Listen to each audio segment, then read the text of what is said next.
My grandfather, I don't know who's been through more, him or me. He's had either 4 heart attacks and 2 strokes, or 2 heart attacks and 4 strokes. He's been struck by lightning. He was shot out of a plane in World War II. Just because we were alike. I feel like, if anything, he understood what I was going through more than anyone else did.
The first indication that this wasn't normal was when I got chickenpox. I didn't get chickenpox like everyone else did. They were in my eyes, my ears, my mouth, and even my lungs. I had to be hospitalized. I was always sick like that. My name is Marvin Williams. I was born with common variable immune deficiency.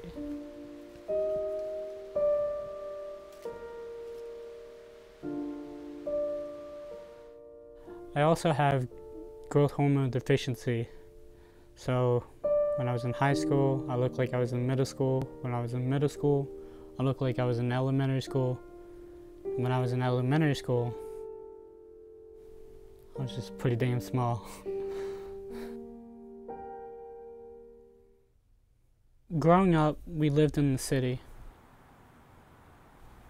I didn't really know that we were poor until we were getting food donations from the school. They have doctors and nurses. Right. I just don't know how I would send it. For years after I was diagnosed, I would get an IV once a month. Feels okay? Something called IVIG. A little sore, but yeah, I'm good. Right. And basically what IVIG is antibodies that allows me to go to the next month and fight off the common colds and viruses and flus and stuff like that.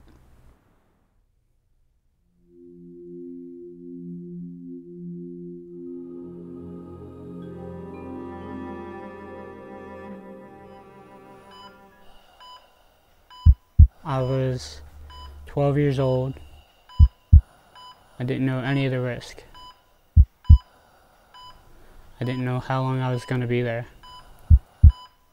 When you're on chemo, you're so tired, you're so weak, that you just sleep. I slept for a couple days. Right before the actual transplant, I woke up.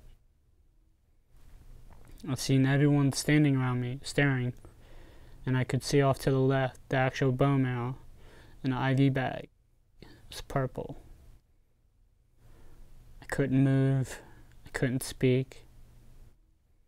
All I could do is watch the bone marrow, the purple bone marrow, move its way through the tube, and once it entered my chest, I just fell asleep.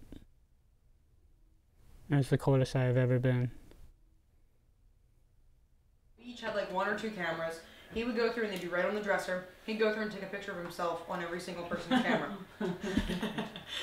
So, more Being out and about, interacting with people, being social, working out, being athletic, breathing the air, actually living life, rather than staying at home, indoors, playing PlayStation or something. I've learned to be much more compassionate, much more appreciative of life, and nothing ever gets to me anymore. No matter how bad things get, it can always be worse, or someone else is worse off than you. Learn to be grateful for what you've been given.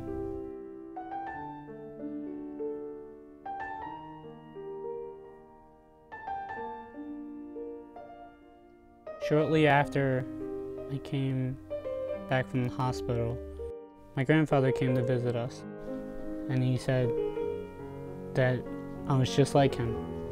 He said I was a fighter, and then how I should always fight for every second, every moment, every breath of life that I can have.